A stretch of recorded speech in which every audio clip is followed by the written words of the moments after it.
हाय दोस्तों। आज मैं फिर हाजिर हूं एक नई कहानी के साथ जिसका शीर्षक है राजकुमारी और भिखारी। बहुत समय पहले की बात है। राजपुरी में एक राजा था। वह बहुत क्रोधित था। एक दिन राजा अपने दरबार में बैठा हुआ था। कई दरबारी भी वहां बैठे हुए थे जो बहुत खुश थे। राजा ने दरबारियों से पूछा, आप लोग आज इतने खुश क्यों हैं? दरबारियों ने कहा, महाराज, आपकी मेहरबानी से हम खुश हैं। राजा की बेटी माला उस समय वहां आ गई। वह दरबारियों का जवाब सुनकर हंस पड़ी। राजा ने गुस्से में राजकुमारी से पूछा, तू क्यों हंस रही है? उसने जवाब दिया, पिताजी, ये लोग झूठ बोल रहे हैं, आपकी चापलूसी कर रहे हैं, इसलिए मैं हंसी। राजा बोला, तब सच्ची बात क्या है? राजकुमारी ने उत्तर दिया, हर एक आदमी अपने काम से सुखी या दुखी होता है, खुश दिल हमेशा खुश रहता है। यह जवाब सुनकर राजा आपे से बाहर हो गया और अपने नौकरों को बुलाकर कहा, मैं इसे एक सबक सिखाना चाहता हूँ। कहीं से एक भिखारी को पकड़ लाओ और उसके साथ इसकी शादी कर दो। मैं देखना चाहता हूँ कि उसे वहां कैसा सुख मिलेगा।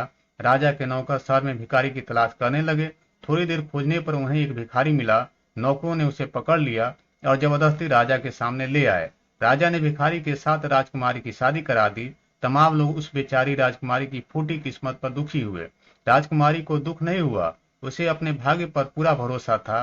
राजकुमारी अपने माँ बाप को प्रणाम कर अपने पति के साथ खुशी खुशी चल दी। भिखारी उसे एक टूटी फूटी झोपड़ी में ले गया जहां वह दिन भर भीख मांगने के बाद आराम करता था। भिखारी ने राजकुमारी से कहा, राजकुमारी, मेरे साथ रहकर तुम क्यों इतनी तकलीफ उठा रही हो? तुम अपने माँ बाप के यहाँ चली जाओ और आराम से रहो। राजकुमारी ने कहा, नाथ, मेरा सुख और दुख सब कुछ आपके साथ है। चाहे मेरा शरीर निर्बल हो जाए और चाहे मेरी जान तक चली जाए, मैं आपको नहीं छोड़कर जाऊंगी। भिखारी को मालूम हो गया कि राजकुमारी उसे दिल से अपना पति मान चुकी है। दूसरे दिन सुबह राजकुमारी ने अपनी झोपड़ी के सामने एक सुंदर रथ देखा। उसके आश्चर्य का ठिकाना न रहा। उसने अपने पति से पूछा कि ये रथ यहाँ कैसे आया? भिखारी ने कहा, यह मैंने तुम्हारे लिए मंगाया है। मैं तुम्हें लेकर अपने घर जाना चाहता हूँ। थोड़ी देर में दोनों रथ पे चढ़कर निकले। शाम तक रथ एक देश में पहुंचा।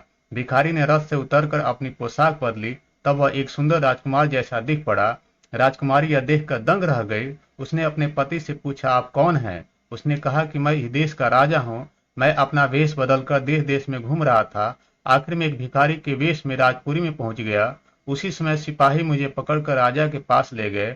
उसके बाद जो बातें हुई सो तुम जानती ही हो। रथ आगे बढ़ा। आखिर रथ एक महल के फाटक पर पहुंच गया। वहां धूमधाम से उन दोनों का स्वागत हुआ। उधर माला के माँ बाप को इन सब बातों की खबर मिली तो उन्होंने अपनी बेटी के भाग्य की सराहना की। उसे देखने को उनका जी तरसने लगा। दोनों राजकुमारी को देखने के लिए रवाना हुए। महल में पहुंचते ही राजकुमारी ने अपने माँ बाप का स्वागत किया और उन्हें प्रणाम कर बोली, पिताजी, मैंने आपसे जो बातें कही इसलिए आपने मुझे घर से निकाल दिया है। अब आपने देख लिया कि खुश दिल हमेशा खुश रहता है, सब जगह खुशी रहता है। राजा ने अपनी गलती मान ली। उसने कहा, सचमुच दरबारियों से मैंने धोखा खाया है। वे मेरी झूठी तारीफ करते थे। मैं उन लोगों की बातों पर विश्वास करता था। अब मैंने समझ लिया है कि मनुष्य अपने काम से सुखी या दुखी हो जाता है। जो जैसा करता है उसे वैसा ही नतीजा मिलता है। ये कहानी आपको पसंद आई है तो लाइक एंड सब्सक्राइब करें। आपकी सपोर्ट की बहुत आवश्यकता है। धन्यवाद। Thank you very much.